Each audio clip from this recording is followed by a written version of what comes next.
بسم اللہ الرحمن الرحیم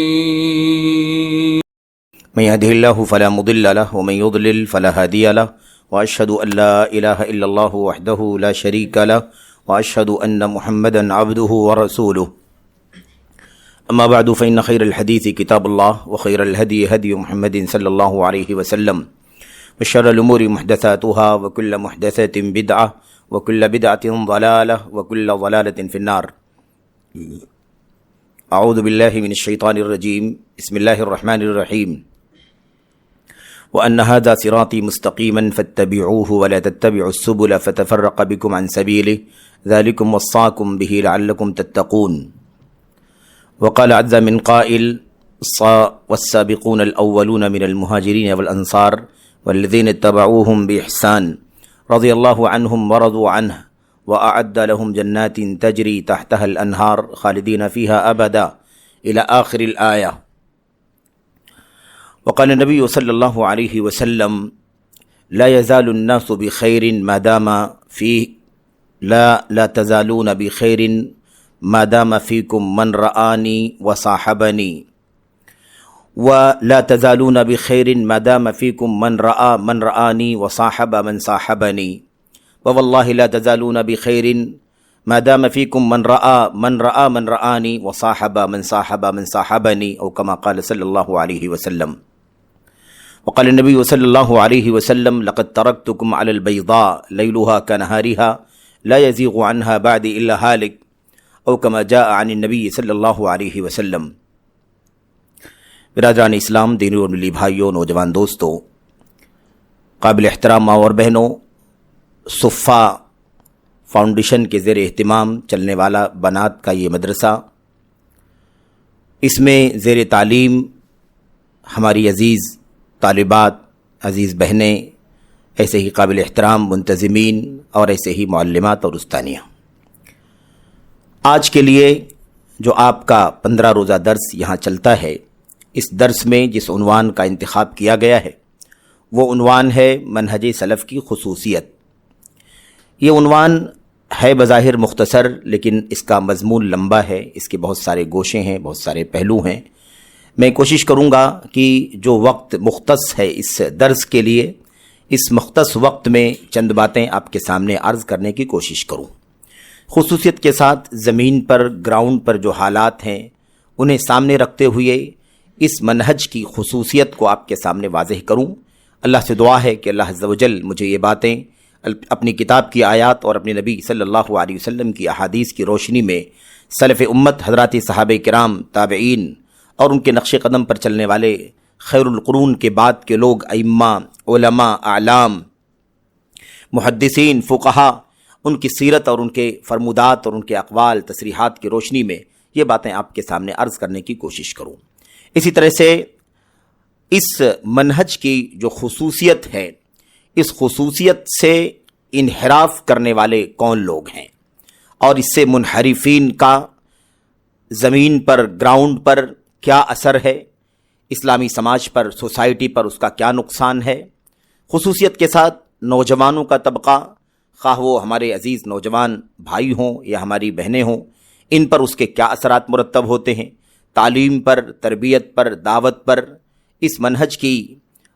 جو خصوصیت ہے اسے نہ اختیار کرنے بلکہ اسے دوری اختیار کرنے کے نتیجے میں کیا کچھ فسادات رونما ہوئے ہیں، ہو رہے ہیں، اس سلسلے میں بھی کچھ باتیں میں آپ کے سامنے عرض کرنا چاہوں گا. اللہ سے دعا کرتے ہیں کہ اللہ تبارک و تعالی ان باتوں کو اختصار کے ساتھ ہی صحیح آپ کے سامنے عرض کرنے کی توفیق عطا فرمائے، اور اللہ عز و جل ہمیں اور آپ کو اس منہج کی خصوصیت سمجھنے کی توفیق عطا فرمائے. یہ خصوصیت کا عنوان ہے، جبکہ اس کی بہت ساری خصوصیات ہیں جسے اگر تفصیل سے بیان کیا جائے تو میں سمجھتا ہوں کہ 40 سے 50 کے قریب خصوصیات اہل علم نے اپنی کتابوں میں گنوائی ہیں. تو بہرحال چند باتیں اس اعتبار سے آپ کے سامنے عرض کی جا رہی ہیں کہ یہ ایک اس طرح کے لمبے اور ایسے ہی وسیع موضوع کا جو ایک مقدمہ ہو سکتا ہے یا اس کا ایک خلاصہ اور نچوڑ ہو سکتا ہے، وہ میں آپ کے سامنے عرض کرنا چاہتا ہوں. سب سے پہلے یہ سمجھیں کہ منہج سلف اور خصوصیت، یہ تینوں الفاظ کے معنی کیا ہے. ظاہر ہے کہ جب تک عنوان سمجھ میں نہ آئے تب تک اس کا مضمون بھی سمجھنا آسان نہیں ہوتا. یہ اور بات ہے کہ اللہ کے فضل و کرم سے، اس کی توفیق سے یہ لفظ ہمارے اور آپ کے بیچ میں کوئی اجنبی نہیں ہے، یا بلکہ یہ الفاظ ہمارے بیچ میں اجنبی نہیں ہیں، لیکن پھر بھی ہو سکتا ہے کسی کے لیے اگر یہ الفاظ نئے ہوں تو یا کم از کم مانوسیت ہو اس نام سے یا اس نام کے اندر موجود الفاظ سے، تو میں تھوڑی سی وضاحت سرسری طور پر ان الفاظ کی کرنا چاہتا ہوں۔ دیکھیں، منہج کا جو لفظ ہے، اس سلفی منہج جو کہا گیا، تو منہج کا جو لفظ ہے، منہج کے معنی اصل میں راستے کے ہوتے ہیں، لیکن وہ راستہ جو بہت ہی روشن ہو، بہت ہی زیادہ سیدھا ہو اور بہت ہی زیادہ سمپل اور آسان ہو، ایسے راستے کو منہج کہتے ہیں۔ اور جب یہ اللہ کے کلام کی آیت کریمہ میں استعمال ہو گیا، اللہ کے نبی علیہ الصلوۃ والسلام کی حدیثوں میں استعمال ہو گیا، اور یہ بات خصوصیت کے ساتھ میں آپ سے عرض کرنا چاہوں گا کہ اس بات کو بھی بہت بنیادی طور پر سمجھنے کی ضرورت ہے کہ یہ لفظ منہج کا یہ کوئی نیا لفظ نہیں ہے۔ کسی کو جاننے میں اگر دیر ہو گئی ہو تو اس سے حقیقت کو کیا نقصان پہنچ سکتا ہے؟ مجھے کسی بات کا علم اگر نہ ہوا ہو، آج ہو رہا ہو، تو ظاہر ہے کہ اس سے کہاں فرق پڑتا ہے کہ وہ لفظ تھا پہلے سے اور میں نہیں جانتا تھا۔ میرے بھائیوں اور اسی طرح سے میری قابل احترام بہنوں، میں آپ سے عرض کرنا چاہوں گا کہ یہ بات اچھی طرح سے اپنے ذہنوں میں بٹھائیں کہ منہج کا لفظ یہ قرآن کا لفظ ہے، منہج کا لفظ یہ سنت کا لفظ ہے، منہج کا لفظ خیر القرون صحابہ کرام، تابعین اور تبع تابعین اور ان کے نقش قدم پر چلنے والے امت کے علماء اور ائمہ کی زندگیوں کا لفظ ہے۔ یہ ایسا لفظ نہیں ہے جسے نیا نکالا گیا ہو یا نیا نکال کر کے اسے استعمال کیا جا رہا ہو۔ غلط فہمی پھیلائی جاتی ہے اور کہا جاتا ہے بہت سارے پرایوں کی طرف سے بھی اور کچھ اپنوں کی طرف سے بھی یہ الزام اٹھایا جاتا ہے کہ کیا بار بار لفظ منہج کا استعمال ہو رہا ہے۔ کیا لفظ منہج، کیا منہج ہی ایک لفظ ہے؟ بہت سارے الفاظ ہیں، منہج جیسا لفظ اور بھی لفظ ہے، اور ان الفاظ کا استعمال کر لیا جائے تو اس میں کون سی حرج کی بات ہے؟ اس لفظ ہی سے کیوں بار بار عناوین اور تحریریں اور تقریریں اور خطابات اور آرٹیکلز سننے اور دیکھنے کو ملتے ہیں؟ اس لفظ کے ساتھ کا کثرت سے استعمال آخر کیوں ہو رہا ہے؟ تو میں اس کی سرسری وضاحت کرنا چاہتا ہوں کہ منہج کے معنی راستے کے ہوتے ہیں، منہج کے معنی راستے کے ہوتے ہیں۔ یقیناً اگر ہم لفظی طور پر دیکھنا چاہیں تو یہی معنی راستے کا مسلک کا بھی ہوتا ہے، اور یہی معنی جو معنی راستہ جس کا معنی راستہ ہے، یہی راستے کا معنی دینے والا ایک لفظ مذہب بھی ہے۔ ایسی اور بھی الفاظ مترادفات میں تو آ سکتے ہیں۔ مترادفات کا مطلب یہ ہوتا ہے کہ ملتے جلتے معنی دینے والے الفاظ، قریب معنی دینے والے الفاظ۔ تو میں نہیں کہتا کہ یقیناً بہت سارے الفاظ ہوتے ہی ہیں، مترادفات تو ہر زبان کے اندر ہوتے ہیں، لیکن ہر لفظ کے اندر ایک خاص معنی پایا جاتا ہے جو دوسرے کے اندر نہیں پایا جاتا، جو بہت زیادہ گہرائی اور جو بہت زیادہ کہہ لیجئے کہ سچائی اور بہت زیادہ ستھرائی، شفافیت اور روشنی اس لفظ کے اندر پائی جاتی ہے، وہ کسی اور لفظ کے اندر نہیں پائی جاتی ہے، اسی لیے منہج کا لفظ استعمال کیا جاتا ہے۔ تو بہرحال الفاظ کے پیچوں میں ہمیں الجھنے کی ضرورت نہیں ہے، ہمیں اصل میں مقصود جو ہے اصل اسے سمجھنے کی ضرورت ہے۔